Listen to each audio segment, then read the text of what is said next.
بسم اللہ الرحمن الرحیم۔ آج کا سبق قاعدہ نمبر 23، وقف کرنے کے قاعدے۔ وقف کے معنی ٹہرنا، یعنی قرآن پڑھتے وقت کس طرح ٹہرے۔ ہمیشہ یاد رکھیے قرآن مجید اللہ رب العالمین کی کلام ہے۔ اللہ رب العالمین قرآن کے ذریعے سے اپنے بندوں سے بات کر رہا ہے، ٹھیک ہے۔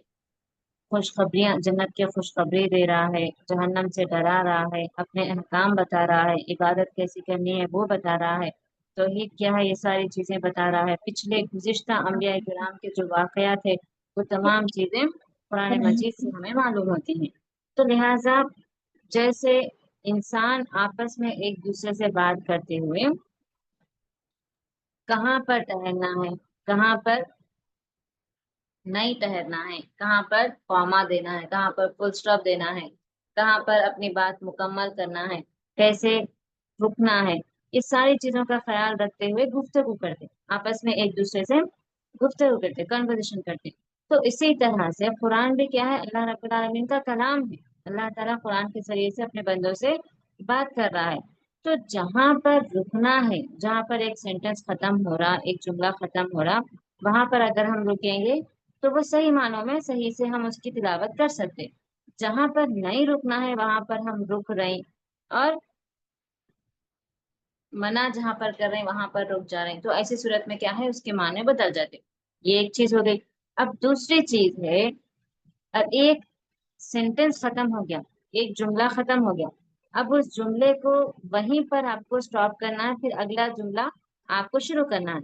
تو وہ کس طرح سے شروع کریں گے یہ آپ کو یہاں پر بتایا جا رہا ہے، ٹھیک ہے۔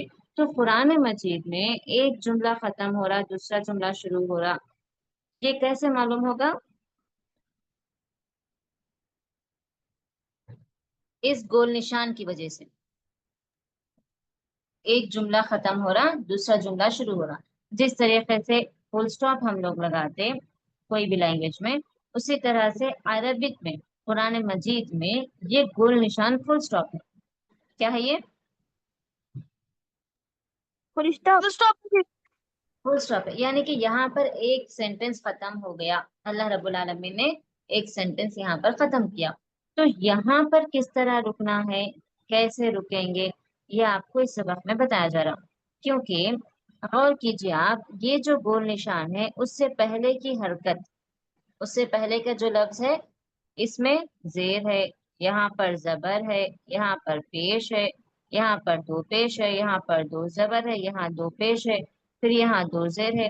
مطلب یہ کہ آیت پر رکنے سے پہلے ہر حرف پہ کچھ نہ کچھ حرکت ہوتی ہے نہیں ہے یہاں پر؟ ہے باجی، تو ان حرکتوں، اگر ہم ان حرکتوں کے ساتھ فل سٹاپ کریں گے تو آپ کو نہ ہی پڑھنے پر سمجھ میں آتا کہ ایک بات ختم ہوئی، نہ ہی سننے پر لوگوں کو سمجھ میں آتا کہ ایک بات ختم ہوئی۔ مثال کے طور پہ میں اگر اس طرح سے پڑھتے جاؤں گی، اعوذ باللہ من الشیطان الرجیم، بسم اللہ الرحمن الرحیم، الحمد للہ رب العالمین، ایاک نعبد و ایاک نستعین۔ تو اس طرح سے پڑھنے پر آپ کو سمجھ میں آ رہا کہ ایک بات ختم ہو رہی، ایک آیت ختم ہو رہی؟ نہیں باجی، نہیں سمجھ میں آ رہا، اور نہ ہی پڑھنے کا وہ لطف آ رہا۔ سمجھ رہے ہیں؟ جیسے تلاوت کرنی چاہیے ویسے تلاوت کا لطف بھی نہیں آ رہا۔ تو لہٰذا آیت پر آخری حرفوں کی جو حرکت ہوتی ہے، ان حرکتوں پہ کیسا رکنا ہے، کیسا وقف کرنا ہے، وہ آپ کو اس سبق میں سکھایا جا رہا۔ سمجھ گئے؟ جی باجی، چلیے اب دیکھیے، سب سے پہلے ایسے گول نشان کو آیت کہتے ہیں۔ یہ جو گول علامت ہے اس کو کیا کہتے ہیں؟ آیت اور قرآن میں غور کیجئے، جو سورہ ہوتا ہے ان گول اس طرح کے نشانوں پر نمبرز لکھے رہتے، 1 2 3، یعنی کہ ایک آیت، دو آیت، تین آیت۔ سمجھ رہے ہیں؟ تو اس جی گول باجی، نشان آیت۔ اس کے بعد زبر زیر پیش، دو زیر دو پیش پر وقف کرنا ہو تو آخری حرف پر جزم دے کر سانس توڑیں۔ وقف کے معنی کیا ہے؟ ٹھہرنا، ٹہر جانا۔ اب اس آیت آنے سے ہمیں ٹہرنا ہے، وقف کرنا ہے۔ تو ایسی صورت میں آخری حرف کی حرکت پر ہم دیکھیں گے. آخری حرف یعنی کہ آخری جو لیٹر ہوتا ہے مفردات کا اس کے حرکت کو ہم دیکھیں گے. کس کس پر؟ زبر، زیر، پیش، دو زیر دو پیش. کتنی حرکت ہوئی ہے؟ حرکت کتنی کتنی حرکات ہوئی؟ زبر، زیر، پیش، دو زیر دو پیش. کتنے ہیں؟ 5 باجی. 5. تو ان 5 حرکات پر آپ کو وقف کرنا ہے، ٹھہرنا ہے. تو ان پر جزم دے دیں گے. ان کو کیا کریں گے؟ جزم سے بدل دیں گے. کس سے بدلیں گے؟ جزم سے. جزم سے بدل دیں گے. جزم لگا کے رک جائیں گے. مثال کے طور پہ یہاں پر دیکھیے فرسٹ آیت میں آپ کو میم پہ کون سی حرکت ہے؟ زیر. زیر ہے. اس زیر پہ ہم کیا کریں گے؟ جزم لگا دیں گے. اس زیر کو جزم سے بدل دیں گے. اب میم کو ہم جزم کے ساتھ پڑھیں گے. جیم یا میم زیر جیم. رجیم. اعوذ باللہ من الشیطان الرجیم. رک گئے.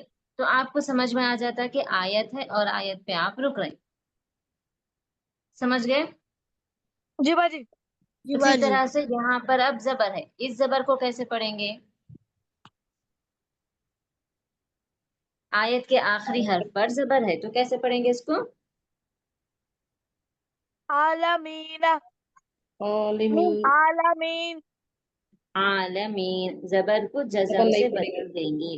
نون پر زبر ہے تو اس زبر کو ہم جزم لگا دیں گے.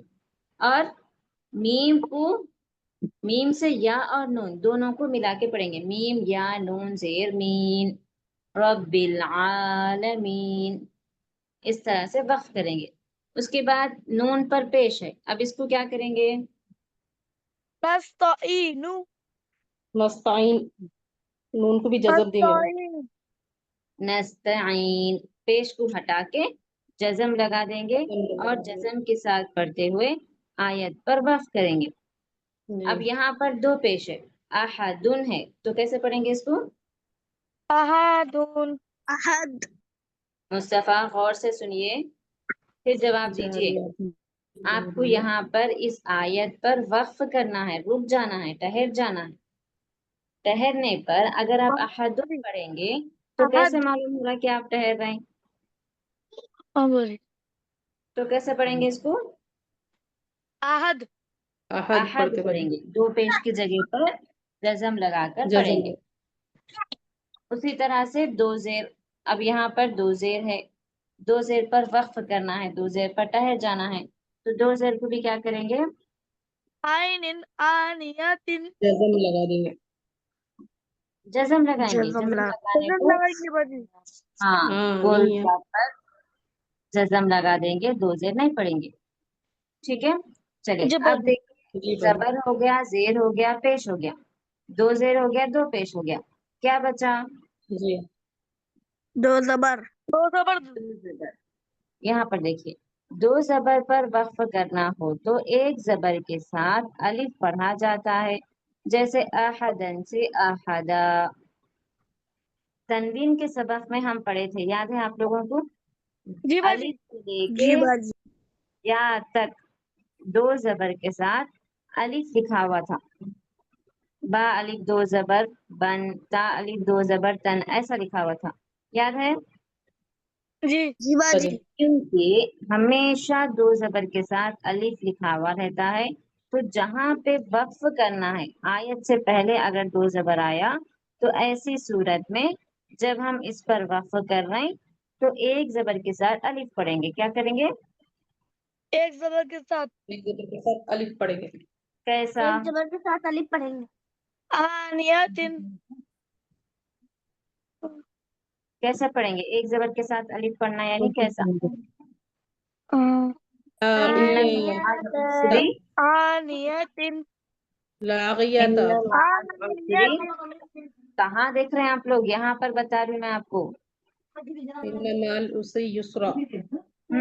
دو زبر کے ساتھ الف لکھا ہوا ہے تو دو زبر پر جہاں پہ بھی وقف کرنا ہوگا